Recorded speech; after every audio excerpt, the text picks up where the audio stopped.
오늘 본문은 사도행전 8장 전부입니다.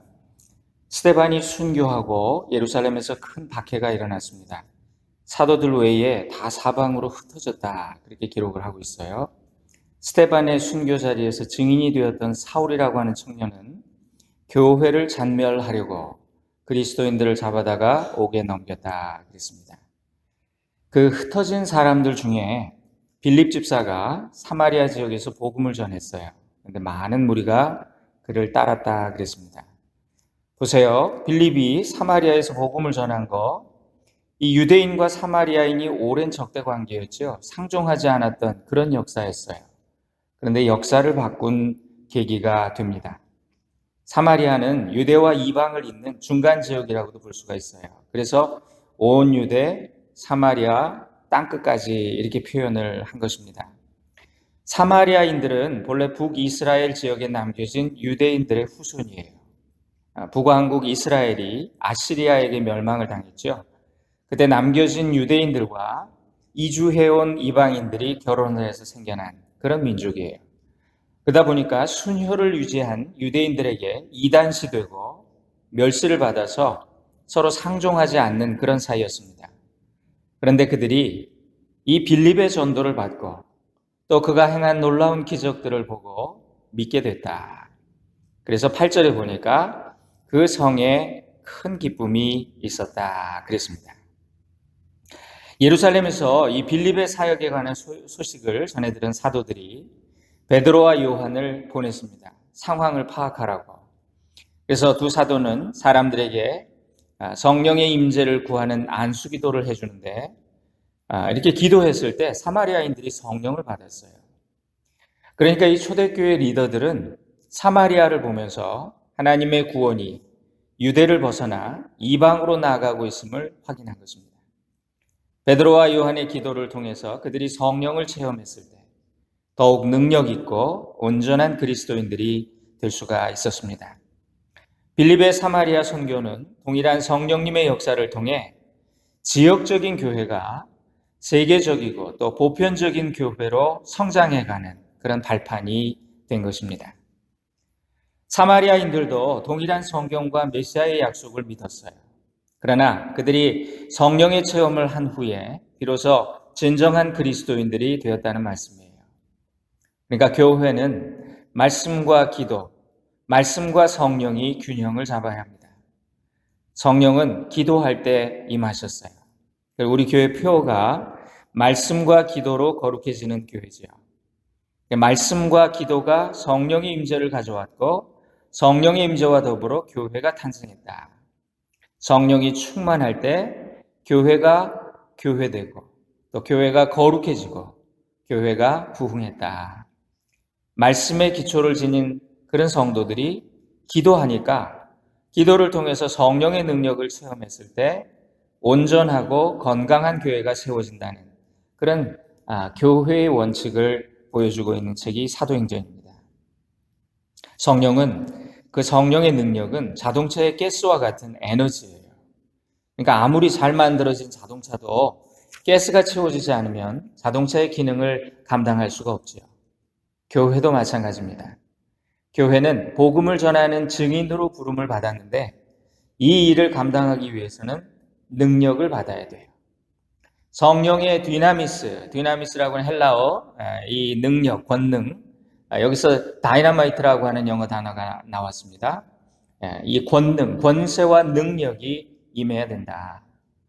교회는 말씀의 기초 위에 성령의 충만을 받아 굳게 세워진다는 것입니다. 말씀과 성령, 말씀과 기도는 마치 두 개의 기둥처럼 함께 서야 한다는 것입니다. 그런데 이제 18절부터 보니까요, 시몬이 사도들에게 돈을 주고 성령의 능력을 사고자 했다 그랬습니다. 시몬이라는 사람이 나오는데요, 이 시몬은 전직이 마술사예요. 무당이에요. 빌립에게 전도를 받아서 그리스도인이 됐어요. 그런데 그는 진정한 회심을 한 것이 아니고 사도들의 그 엄청난 능력을 보면서 놀라고, 야, 저 사람들은 나보다 단수가 높은 마술사인가 보다. 그들을 종교적인 마술사로 이해했어요. 자신도 그런 능력을 행하고 싶었습니다. 그래서 돈을 주고 성령의 능력을 나에게도 줄 수 있냐고. 그러자 베드로는 하나님의 선물을 돈으로 살 수 있다고 생각하는 이 시몬을 즉시 꾸짖습니다. 공개적으로 꾸짖어요. 돈으로 하나님의 은사를 사려는 이 시도는 그 마음이 바르지 못한 것이다. 꾸짖고요. 너는 내 돈과 함께 망할 것이다. 저주합니다. 주 앞에 회개하라고. 혹시 주님이 사하실지도 모르니 회개하라고 아주 준엄하게 꾸짖어요. 이 시몬이 돈으로 성령의 능력을 사려고 했던 것은요, 그 의도가 참 불손합니다. 그는 성령을 돈으로 사서 자신이 더욱 위대한 마술사로 높아지려는 그런 인간적인 욕심이 있었어요. 인간적인 야망과 탐욕에 눈이 가려지면 사람은 하나님도 이용하고 또 성령도 자기의 뜻대로 조종하려는 그런 악한 생각을 품게 됩니다. 그러니까 이 돈으로 성령의 능력을 사려는 시도는요, 영적인 것을 상업적으로 바꾸려는 모든 시도를 말해요. 오늘은 이런 게 없나요? 어느 시대에나 있었어요. 예를 들면 돈만 있으면 모든 것이 가능하다는 그런 생각. 많은 사람이 그렇게 생각을 하죠. 심지어 교회 안에도 그런 생각들이 있습니다. 교회도 돈이 있어야 된다. 직분자도 돈이 있어야 교회를 한다. 돈 낼 테니 직분 주시오. 저는 심지어 임의생활 몇십 년 하면서 내가 직책이 없어서 장로 그거 얼마면 됩니까? 이런 사람도 제가 만나봤어요. 여러분, 돈을 받고 목회자를 청빙하거나 후임자에게 돈을 받고 교회를 물려주는 행위들 다 같은 거예요. 중세에는요, 성직자가 고위공무원처럼 출세하는 자리였습니다. 그래서 똑똑한 사람들은 다 사제가 되려고 했어요. 성직을 돈으로 사고 파는 그런 일이 유행했습니다. 그래서 이 시몬의 이름을 따서 이런 행태를 가리켜서 시몬이 또는 영어식으로 사이모니즘이라고 부르게 된 거예요. 정직매매주의. 누구든지 하나님의 은혜를 돈으로 살 수 있다고 생각한다면 그는 반드시 그 돈과 함께 망할 것입니다. 우리는 자본주의 체제에 살고 있기 때문에 날마다 이것과 싸우는 거예요. 돈이 하나님이라는 걸 우리가 부인할 수 없어요. 그래서 날마다 돈이 전부가 아니라 하나님이 하신다. 이게 우리의 믿음이 되어야 합니다. 25절부터 보면 두 사도가 주의 말씀을 증언하여 말한 후 예루살렘으로 돌아갈새 사마리아인의 여러 마을에서 복음을 전하니라. 이제 사도들이 거기 사마리아 교회를 파악하고 그들에게 안수해서 성령이 임하고 이제 예루살렘으로 다시 돌아오면서 사마리아의 여러 성을 돌며 복음을 전했다 그랬어요. 이전에 예수님 때만 해도요, 유대인이 상종하지도 않았잖아요. 근데 그런 사마리아 성으로 예수님 직접 들어가셔서 수가성 우물가에 한 여인에게 전도하셨습니다. 그렇게 복음의 씨를 뿌리셨어요. 그런데 이제 드디어 그 일을 계속하게 제자들이 계속하게 됐고요. 그 열매를 거두게 된 것입니다. 그러니까 선교나 전도 이런 거는 성령님의 역사예요. 마음의 문을 여는 거는 사람이 하는 게 아니에요. 전도는 하나님이 준비하신 영혼을 찾아내서 우리가 추수하는 겁니다. 김기동 목사님의 고구마 전도왕이죠. 그분이 하신 말씀이 전도는 익은 고구마를 찾아내는 것이다. 그래서 아무리 전도해도 예수 믿으세요 이렇게 해보지만 그러나 움직이지 않다가 어느 순간에 그가 고구마를 찔러보는데 푹 들어간다. 그러면 그때 준비가 됐구나. 그 영혼을 추수하는 거예요. 하나님 주님께로 돌려놓는 거예요. 오늘 우리도 때를 얻든지 못 얻든지 항상 복음 전파에 힘쓰기를 원하죠. 오늘도 우리 삶의 현장에서 이렇게 복음에 합당한 삶을 사는 우리 모두가 되기를 소원합니다. 자, 스데반 집사님이 순교한 상황에서 하나님이 이 빌립 집사님을 활발하게 쓰셨어요. 사명이 달랐다 그렇게 제가 지난주에 말씀드렸죠. 26절에 보면 주의 사자가 빌립에게 말하여 이르되 일어나서 남쪽으로 향하여 예루살렘에서 가사로 내려가는 길까지 가라 하니 그 길은 광야라. 빌립이 기도하다가 환상을 봤는지 꿈에 또 하나님이 말씀하셨는지 성령님이 말씀하시기를 남쪽으로 가라. 예루살렘에서 가사로 향하는 길을 가라. 그러니까 광야예요. 하나님이 왜 나를 여기 보내실까? 그러면서 갔어요. 여러분, 우리 인생은요, 만남의 연속이에요. 우리 인생에서 만남이 복이지요. 복된 만남은 우리 인생을 송두리째 바꿔놓습니다. 복된 만남은 하나님이 주세요. 하나님이 계획하신 그 만남에 인간의 성의와 노력과 또 헌신이 더해지면 위대한 일이 일어납니다. 베드로와 고넬료 보세요. 서로가 기도하는데 하나님이 연결해 주셨어요. 그리고 이방 선교의 문이 열렸습니다. 빌립 집사는 성령의 음성을 듣고 순종했어요. 순종했을 때 준비된 한 영혼을 추수하는 그런 귀하고 복된 만남의 주인공이 됩니다.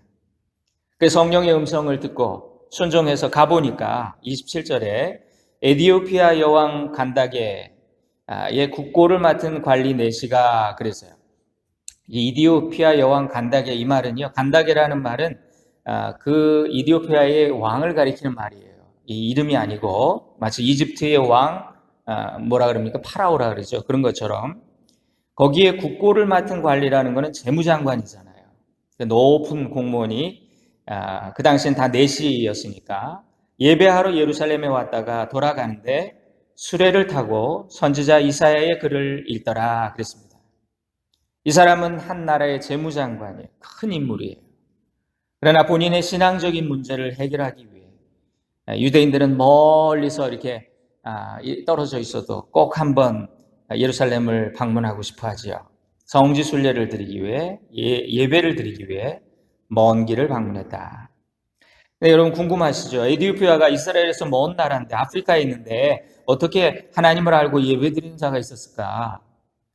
여러분, 이 에티오피아라는 나라는요, 그 시조가 메넬리크 1세라고 하는 왕입니다. 이 사람이 누구냐면 솔로몬과 스바의 여왕 사이에 태어난 아들이에요. 이 이디오피아의 공식 역사에 나오는 건국 신화입니다. 스바 여왕은 솔로몬을 통해서 여호와 하나님 신앙을 받아들여요. 그리고 그들의 후예가, 그 아들이 최초의 이방 유대인이 되지요. 그 후손들이 이방 유대인들이 된 거예요, 아프리카에. 이디오피아에서 예루살렘은요, 거리가 수천 마일 거리입니다. 아무리 돈이 많고 높은 지위에 있었다고 해도 이게 보통 결심입니까? 그는 살아계신 하나님을 경배하고 찾았던 그런 구도자로서 먼 순례의 길을 왔어요. 그러니까 오늘도 하나님은 당신을 간절히 찾는 자들에게 만나주신다고 약속하셨습니다. 하나님은 이 사람을 구원하시려고 빌립 집사를 급히 파견하신 거예요. 그리고 그를 만나게 하셨습니다. 참 이런 만남을 보면 성령님의 역사가 놀랍습니다. 저도 가끔 그런 경험을 하곤 해요. 기도하는데 갑자기 누군가가 막 생각이 나요. 그를 만나고 싶어서 이제 연락을 해보니까 연락이 잘 안 되는데 막 연락이 됐는데 보니까 심각한 고민을 하고 있어요. 그래서 한번 만나자고, 밥 한번 같이 먹자고 그러면서 얘기하면서 위로와 용기를 나누게 되는 그런 경험이야. 하나님이 우리를 만나게 하셨구나, 그런 거죠.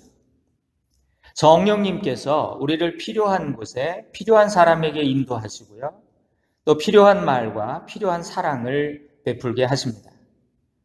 우리가 예수 믿은 계기가 사실 우연이 아니잖아요. 또 우리 어머니 뱃속에서부터 믿은 분들 좀 잘 못 느끼지만, 그러나 우리가 예수 믿은 계기를 보면 정말 이거는 섭리라고 밖에는 말할 수 없어요. 또 우리가 서로 만난 거, 하나님의 섭리 가운데 계획된 것이었음을 우리는 잊지 말아야 합니다.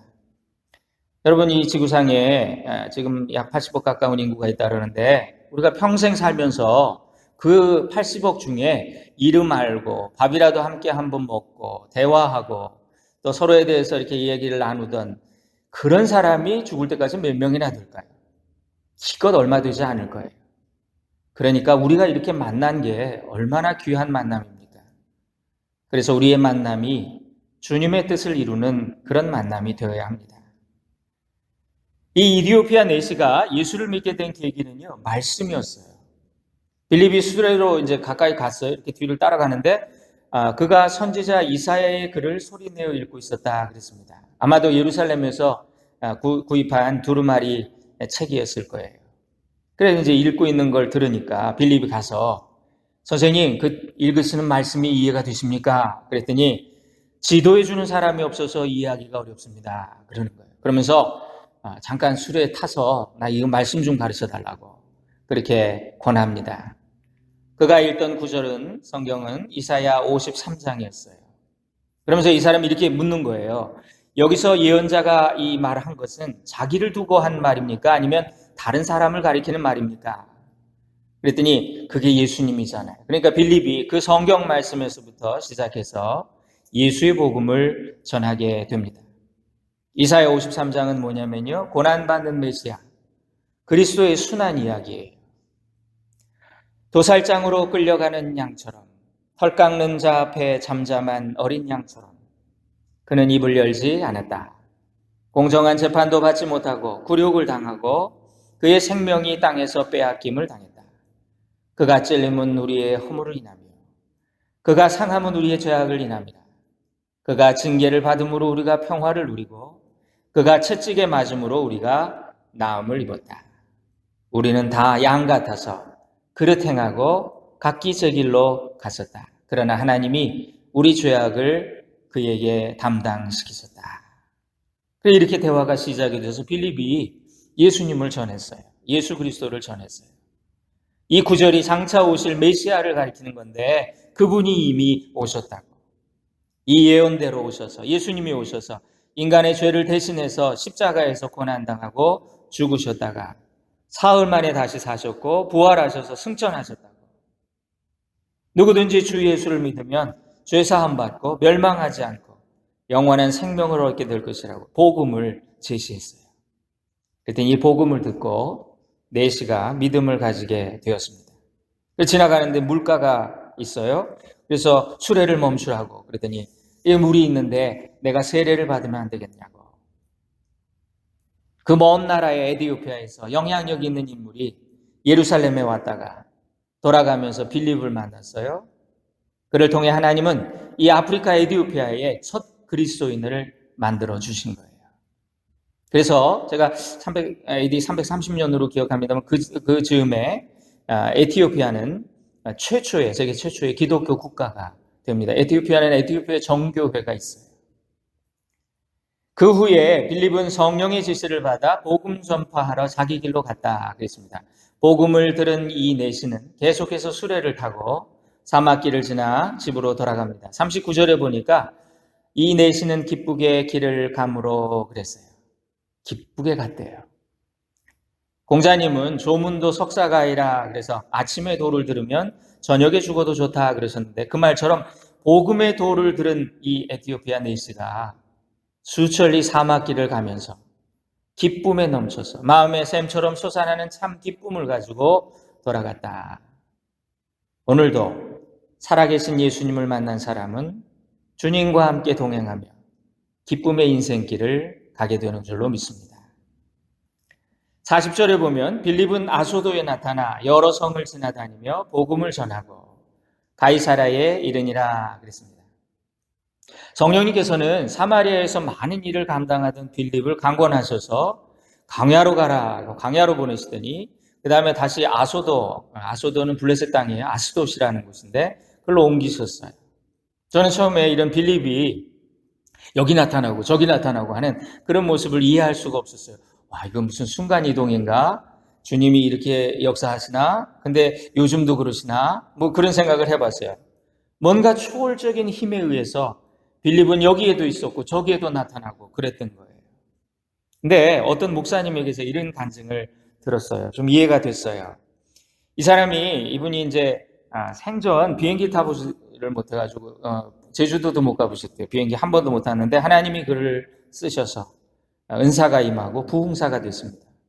그랬는데 하나님이 자기를 1년에 지구를 몇 바퀴씩 도는 일을 시키신다고 그래요. 근데 그 연락이 오면 하루는 아프리카에 있다 그러고 그 다음 날은 유럽에서 전화가 오고 그 다음 날은 미국에 있다 그러고 마치 빌립처럼 초스피드로 날아다니면서 하나님의 사역을 감당하는 거예요. 주님이 오늘도 동일하게 역사하시는구나. 하나님의 섭리와 목적 속에 이루어지는 전도는요, 놀라워요. 생각지 않은 곳에서 생각지 않은 때에 생각지 못한 만남이 이루어집니다. 그래서 제가 사도행전은 성령행전이다 그렇게 말씀드렸어요. 사도행전은 성령행전이다. 오늘 우리 교회도 성령이 드라이브 하시는 그런 교회가 되기를 소망합니다. 오늘 우리가 함께 찬양했어요. 어디든지 예수 나를 이끌면 어디든지 예수 함께 가려네. 선교는 내가 하고 싶은 사역을 하는 게 아니에요. 내가 가고 싶은데 가는 게 아니에요. 기도하다가 주님의 음성을 듣고 성령님이 원하시고 성령님이 시키시는 일을 감당하는 것. 그게 진정한 선교입니다. 그래서 우리가 간구해야 될 거는요. right time에 right place에서 right person을 만나 right thing 주님의 역사죠. 그게 이루어지도록 우리는 그렇게 기도해야 합니다. 오늘 우리 교회가 오늘 말씀의 제목처럼 성령이 인도하시는 전도자, 성령이 인도하시는 전도자 교회가 되기를 주님의 이름으로 축원드립니다. 기도하겠습니다. 사랑하는 주님, 사도행전을 통해 주님이 하신 놀라운 일들을 봅니다. 어제나 오늘이나 영원토록 동일하신 주님이 오늘도 일하시는 모습을 보기 원합니다. 부족하지만 우리를 사용해 주시고 주님의 영광을 드러내는 도구가 되게 하옵소서. 성령의 인도하심에 민감하여 주님 말씀하시면 나아가고 주님 뜻이 아니면 멈춰서는, 그래서 주님의 때에 뜻하신 곳에서 주님이 뜻하신 사람들을 만나 주님의 뜻을 다 이루는 종들로 사용해 주옵소서. 예수님의 이름으로 간구합니다. 아멘.